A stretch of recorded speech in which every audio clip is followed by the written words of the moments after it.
Hey guys, what's going on? Tyrauku here, and we just had some pretty cool information just come in through from Banana Jam about the new Doom Tower bosses. So if you guys want to check this out, the message that she did send is right here. So Doom, the new rotation of Doom Tower bosses is coming along and it'll bring some new champions. So here they are, and we're going to go over their skills just real quick. Basically, I'm going to leave their skill text down below if you guys want to download it in a PDF, read over it yourself. But if you don't want to read over yourself, and you'd rather me read it to you, here we go. We're going to read over it now. Sorry, I don't have the green screen up. Shouldn't be a big deal for this video. Should be no problem whatsoever. But I just haven't set it up today. So the first champion we're going to talk about is Bommal the Dreadhorn. So it looks pretty sick. Now, in her message, she did mention that later on this week, they're going to have some more information about the bosses, okay? So we're going to have some tips coming out then. So if you guys want to start theory crafting some ideas, maybe getting ahead of the curve, that'd be awesome. I'd love to see that stuff down in the comments. Also, don't forget to drop a like, subscribe to the channel, and yeah, leave a comment about some ideas. I literally haven't read over this whatsoever, so this is 100% a fresh take. First look, okay? So Bommal, A1 Ruinous Crush, attacks all enemies, decrease bomb debuff detonation countdowns by 1 turn. Also, instantly activates any HP burn debuffs on each target and decreases the duration of those debuffs by 1 turn. Okay, so instantly activates HP burn, decreases bomb. Obviously, if you bring black debuffs, is what I'm thinking so far. A2, Magma Flood, attacks all enemies, places an HP burn debuff on each enemy for 3 turns. Passive, enemies receive 100% more damage from HP burn debuffs for each bomb debuff they're under. Dang, okay. So 3-turn cooldown there. A3, removes all buffs from all enemies. I'll make sure you guys can see this. Okay, so A3, removes all buffs from all enemies, then attacks them, places a bomb debuff on each enemy that detonates after 2 turns, places 1 additional bomb debuff on each buff for each buff removed by this skill. The bomb debuffs cannot be blocked or removed. Dang, okay, so this is where Cybele may start coming into play, because you're going to need a champion who can place that Revive on Death, because if you're placing buffs, they're going to get stripped, bombs are going to get placed, it's going to be bad news. Now, I wonder if resistance on champions can help.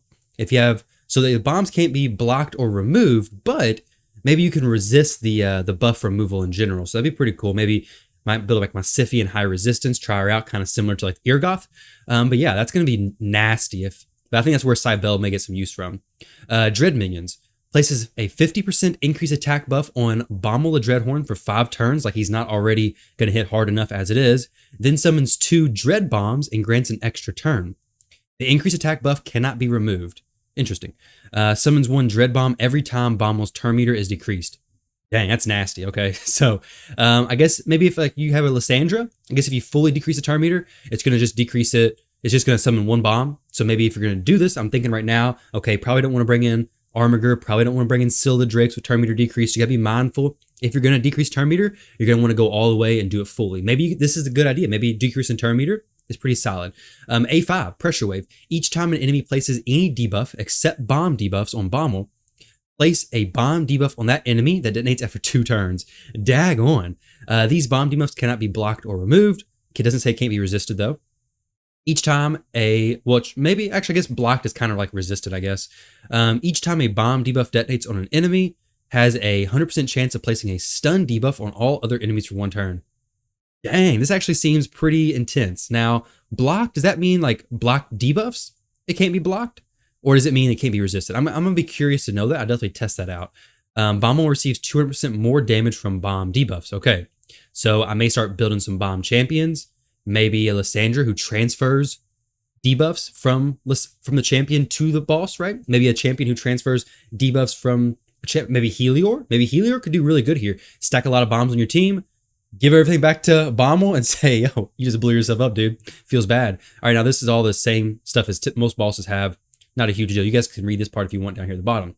So, Dread Bomb. The Dread Bombs have abilities of their own as well. Dread Bomb's skills. A1, Detonation. Explodes at the start of each turn and deals pure damage to each enemy equal to 40% of this max HP if the Dread Bomb is not under a freeze debuff at the start of the turn. Okay, so maybe a shock. Maybe champions who place freeze is going to be pretty solid against this. Okay, so definitely want to freeze the bombs. Deals pure damage to each enemy equal to 20% of their max HP instead if the Dread Bomb is under a freeze debuff at the start of the turn. Okay, So deals pure damage equal to each enemy's 40% of this max HP. So this is probably gonna have more HP. The Dread Bomb is probably gonna have more HP than your champions, right?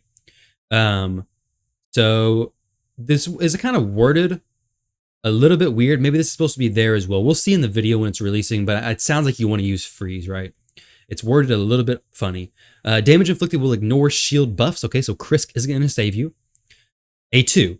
The Dread Bomb is immune to all debuffs, effects, and sources of damage except its own skills and freeze and HP burn debuffs. Okay, fills the Dread Bomb's turn meter by 20% every time it receives damage from HP burn debuff.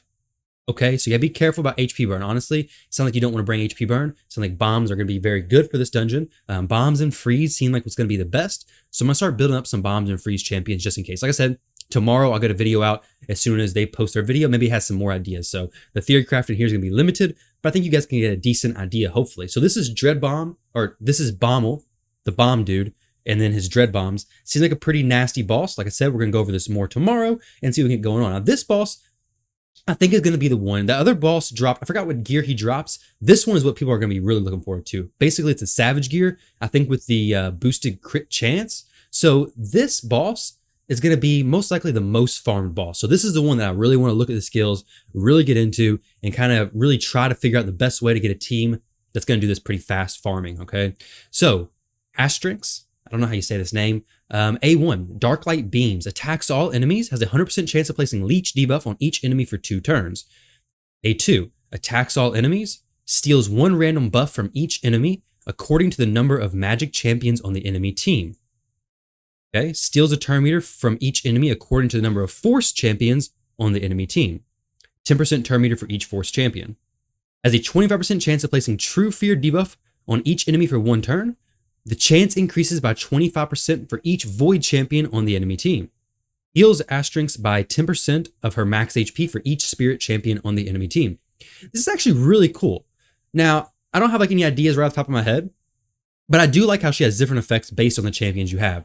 So this kind of makes you want to like diversify the type of champions you have. And I guess this is what the 4 different affinities kind of, it's actually kind of cool. I like that. So we have different strategies for each affinity type champion. So I guess depending on the team you bring, it's going to interact differently with a boss. I like that actually a lot. That's unique. That's cool. It seems cool. A3, Fairy Storm. Attacks all enemies. All living allies will team up and join this attack.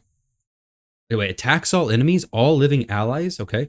Damage increases by 25% for each living ally. They're talking about her allies. I guess she has allies. Okay, yeah, maybe. I don't know. We'll see. Okay, Dark Abduction. This is what's going to be interesting because it already talks about in the video her taking your team, right?